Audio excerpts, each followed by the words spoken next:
তেতিয়াহ'লে হুই জুবিন মোৰ কাৰণে জুবিন একো নহয়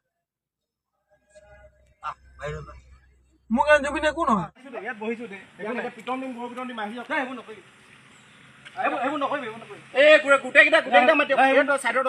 এইটো কালি এটা এই ভিডিঅ' ভাইৰেল হৈছে ইয়াত জুবিন দাৰ বিষয়ে হুইজ জুবিন গাৰ্গ বুলি কৈছে হুইজ জুবিন গাৰ্গ বুলি কৈছে ইয়াক বিচাৰপুৰত এতিয়া ৰখাই থোৱা হৈছে ইয়াক এতিয়া অলপ পিছত গৰু পিটন দিয়া তই কোন হয় তই কোন হয় তই কোন হয় তই জুবিনক যদি চিনি নাপাৱ তই কোন হয় তই কোন হয় তই কোন হয় মই নিজে প্ৰগ্ৰাম কৰিছো জুবিন তই কোন হয় অসমক মই ক্ষমা বিচাৰিছো কি কাৰণে ক্ষমা বিচাৰিছ বহিব মই জুবিন দাৰ বিষয়ে তেনেকুৱা একো বেয়াকে কোৱা নাছিলো কিন্তু বস্তুটো বেলেগ কাজিয়া এটা হৈছিলে আজি ভাইৰেল হ'ল মই এই কথাটো কিন্তু মই সেনেকুৱা এটা বেয়া ভাৱ লৈ পিনে মই জুবিনক তেনেকে এটা কথা কোৱা নাই বিদ্যা নাই কোৱা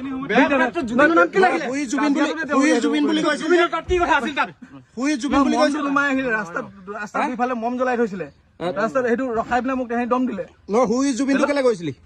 মই হুই জুবিন মানে আৰু বেলেগ কিবা কিবি আছিলে সেইটো মেইন কথা বস্তুটো মোৰ তেনেকে হিচাপত মই জুবিনক চিনি নাপাৱ মই জুবিনক চিনি পাওঁ জুবিন মই নিজে তই তেতিয়াহ'লে হুই জুবিন বুলি কেলে কৈছিলি মই অসমৰ ৰাইজক মই ক্ষমা বিচাৰিছো মই সেই হিচাপত মই ভাবি পিনে জুবিন দাক কোৱা নাই একো তেনেকে সঁচা কৈছো মই